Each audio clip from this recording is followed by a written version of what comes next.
বসু বাড়ির বাইরে গলে পচা মরবো আর ওই নীলা ওই বাড়িতে রাজরানী হয়ে থাকবে, ওই বাড়ির ছোট বউ হয়ে থাকবে।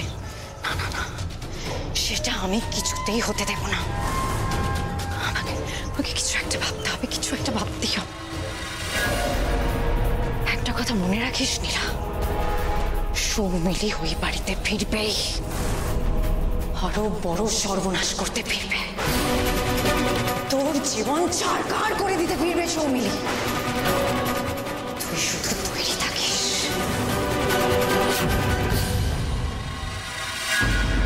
5 একে 5, 5 দুগুণে 10, 5 তিনে 15,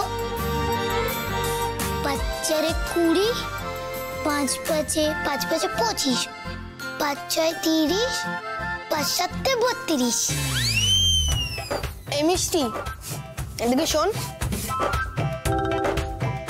কি বললি? কেন 5 সাতে 32? তোর মুন্ডু 35 রে 35। কালকে তুই বকা খাবিই খাবি। আচ্ছা অনেক হয়েছে, এবার শুয়ে পড়তে হবে তো, চলো মিষ্টি। না গো মাসি, কালকে দাদু নামটা মুখস্থ ধরবে, আর না পারলে চোখ গোল গোল করে বকুনি।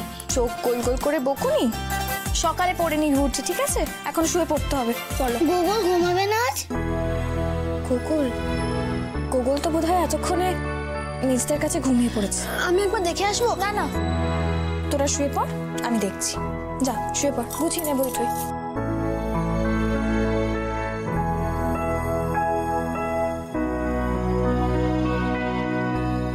মা এসো না।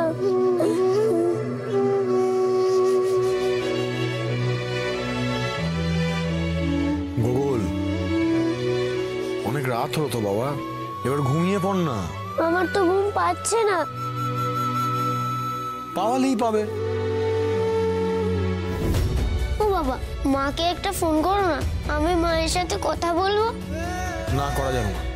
প্লিজ বাবা, মায়ের একবার গলাটা শুনেই রেখে দেবো, ফোন করো না। বললাম তো ঘুমোতে। ও বাবা, মা কি আর কখনো আসবে না? বলো না বাবা, বলো। আমি জানি না। তাহলে ফোন করে জিজ্ঞেস করো না মা কোথায় আছে। থামবি তুই? বারবার করে খালি এক কথা বলে চলেছো। ঘুমাও এখন। তুমি করবে না তো? তাহলে আমিই করছি। চুপ। বেশি বাড়াবাড়ি হচ্ছে তাই না? বারণ করলে কথা কানে যাচ্ছে না তোমার? তখন থেকে বলছি ঘুমাতে, ঘুমাচ্ছে না। এত অবদ্ধ হলে এবার কিন্তু আমি। ঠিক আছে, আমি তোমার কাছে থাকবো না। তুমি বাজে, তুমি আমাকে বকছো।